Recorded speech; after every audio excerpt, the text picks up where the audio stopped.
Methods of costing. First one is unit costing. Next, job costing. Third, contract costing. Fourth one is batch costing. Fifth, operating costing. Sixth, process costing. Seventh, multiple costing. And eighth, uniform costing. And we will discuss all type of costing in this video one by one. Let's start. Unit costing वही नाम से पता चल रहा है। Unit मतलब one. कोई भी चीज की वन की वैल्यू निकालने पर हमें यूनिट कॉस्टिंग निकालनी होती है। और इसमें क्या होता है, सभी जितने भी आइडेंटिकल प्रोडक्ट हैं हम बेसिकली उनकी यूनिट निकालते हैं। जैसे कि हम ब्रिक्स बना रहे हैं, बहुत सारी एक साथ ब्रिक्स बना रहे हैं, लेकिन अगर हमें एक ब्रिक का प्राइस निकालना हो तो that is called unit costing. This method is also called the single output costing. इसे सिंगल आउटपुट कॉस्टिंग के नाम से भी जाना जाता है। इसमें क्या होता है, जो बहुत सारी क्वांटिटी में यूनिट्स होती हैं उसे हम एक यूनिट के रूप में उसकी कॉस्टिंग निकालते हैं कि भाई एक ब्रिक बनाने में हमारा क्या कॉस्ट लगा। इसके अलावा ये सुइटेबल है product which are manufactured by continuous manufacturing activity. ये उन प्रोडक्ट के लिए बहुत ज़्यादा सुइटेबल है जिसमें कॉन्टिन्यूस मैन्युफैक्चरिंग एक्टिविटी चलती ही रहती है। और ये बहुत अच्छा है जिसमें हमें एक यूनिट की कॉस्ट निकालनी होती है। जैसे कि ब्रिक मेकिंग, हमने बहुत सारी एक साथ ब्रिक्स बना ली और हमें एक एक ब्रिक की यूनिट निकालनी है। इसके अलावा माइनिंग, सीमेंट मैन्युफैक्चरिंग या फिर डेयरी प्रोडक्ट्स या फिर हमारा फ्लोर मिल्स, इसमें हमें एक पर्टिकुलर यूनिट की कॉस्ट निकालनी होती है और इसमें प्रोडक्ट सारे आइडेंटिकल होते हैं। Next one is job costing. Job costing में क्या होता है, under this method cost are ascertain for each work order separately as each job has its own specifications and scope. इसमें क्या होता है, जॉब कॉस्टिंग में भाई आपने जितना काम किया है आप उसी उतने अनुसार पैसे मांग सकते हैं। इसका ऐसा कुछ नहीं होता कि अगर हम एक बार के काम के उतने मांग रहे हैं तो हमें हर बार के काम के उतने ही पैसे मांगने पड़ेंगे। जैसे कि पेंटिंग, पेंटिंग अगर हम अपने हाउस में पेंटिंग करा रहे हैं तो फिर क्या होता है कि भाई किसी का बड़ा होता है, किसी का छोटा होता है, तो वो उस अकॉर्डिंग जो है चार्ज करते हैं। तो ये जॉब कॉस्टिंग है, भाई जितना काम उतने पैसे। इसके अलावा कार रिपेयरिंग, किसी की कार में बहुत ज़्यादा फॉल्ट होता है तो वो रिपेयरिंग चार्जेस ज़्यादा लेते हैं, किसी की कार में कम फॉल्ट होता है तो वो रिपेयरिंग चार्जेस कम लेते हैं। तो जॉब कॉस्टिंग में इसी तरीके से हम प्रोडक्ट को आइडेंटिफाई करते हैं कि भाई कितना काम है तो उसमें कितने पैसे हैं। हर एक जॉब का पर्टिकुलर हम कॉस्ट प्राइस अज्यूम कर सकते हैं।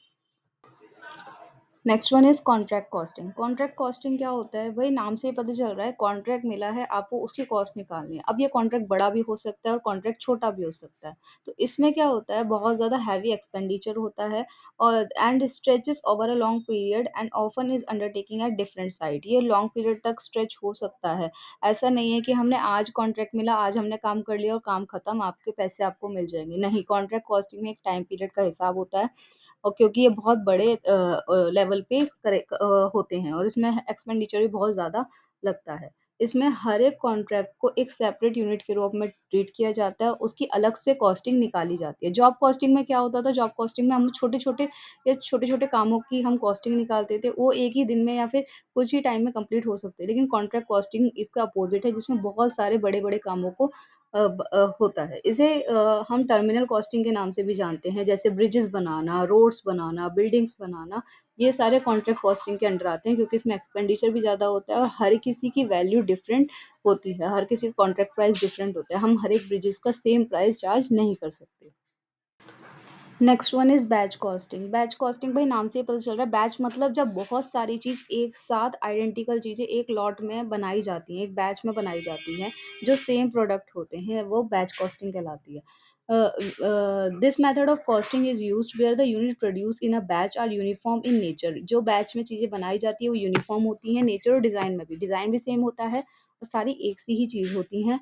और इनका पर्पस क्या होता है, for the purpose of costing batch is treated as a job separate. और हर एक बैच को हम एक जॉब का नाम देते हैं, सेपरेट यूनिट का नाम देते हैं।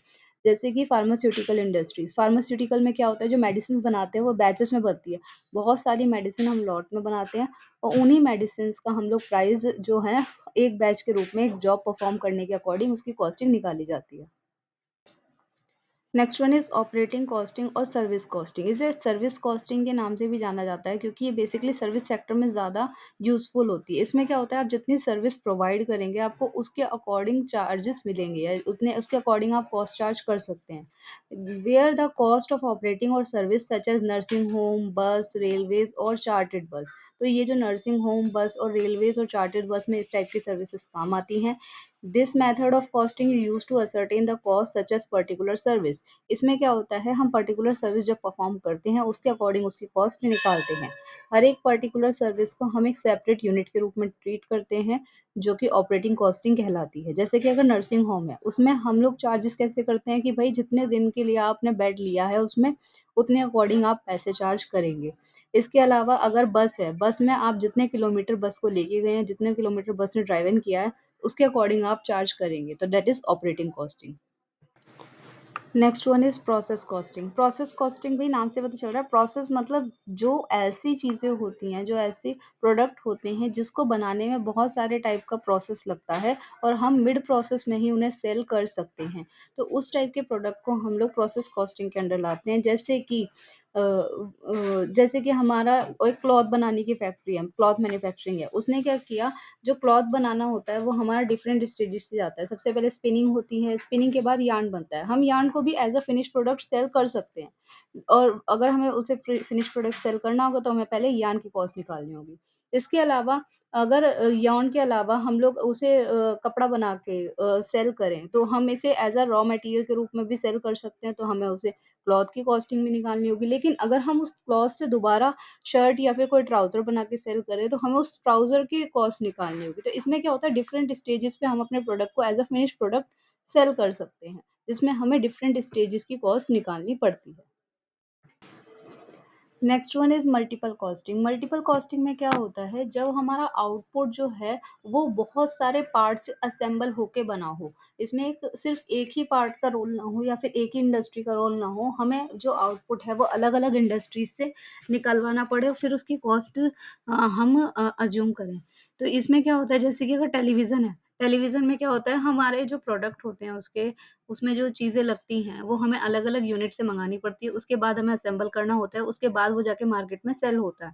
तो इसमें हर जो अलग-अलग पार्ट्स उसके लग रहे हैं, वो भी उसकी भी अपनी खुद की एक कॉस्ट होती है, क्योंकि वो हम मार्केट से बाय कर रहे हैं। इसके अलावा मोटर कार है, मोटर कार में क्या होता है, हमारा उसके जो अलग-अलग पार्ट्स हैं, वो एक ही जगह नहीं बनती, वो अलग-अलग पार्ट हमें बाहर से मँगाने पड़ते हैं। तो इसीलिए उसमें हर एक आउटपुट का अपना एक कंपोनेंट होता है, जिसे मल्टीपल कॉस्टिंग के नाम से जाना जाता है। इसमें सच कॉस्टिंग में involve different method of costing and different component. इसमें अलग-अलग मेथड जो है, अलग-अलग कंपोनेंट्स मिलके बनते हैं। Therefore this type of costing is known as composite costing. इसीलिए इस टाइप की कॉस्टिंग को कंपोजिट कॉस्टिंग या मल्टीपल कॉस्टिंग के नाम से जाना जाता है। कंपोजिट मीन्स सभी चीज़ों का मिला हुआ। Now last one is uniform costing. Uniform costing कोई सेपरेट मेथड कॉस्टिंग का नहीं है। ये वो मेथड है, this system is of using the same method of costing by number of firm in the same industry. ये वो मेथड है कि हमारी जो सारी इंडस्ट्री हैं वो कॉस्टिंग को निकालने के लिए ऑलमोस्ट सेम मेथड यूज करती है, that is called uniform costing. It is treated as a common system of using agreed principle. इसमें क्या होता है, हमारी जितनी भी इंडस्ट्रीज हैं वो सेम प्रिंसिपल्स को फॉलो कर रही है, कॉस्टिंग को निकालने के लिए सेम स्टैंडर्ड्स को फॉलो कर रही हैं, और सभी तरह की प्रैक्टिसेस को आइडेंटिकल परफॉर्म किया जा रहा है हर एक फर्म में। This help in fixation of price of product and inter firm comparison. इसके अंडर क्या क्या आता है कि भाई प्रोडक्ट का प्राइस कैसे फिक्स होगा और हम इंटर फर्म कैसे कंपैरिजन करें। तो इसमें यूनिफॉर्म कॉस्टिंग के अंडर यही सब आता है।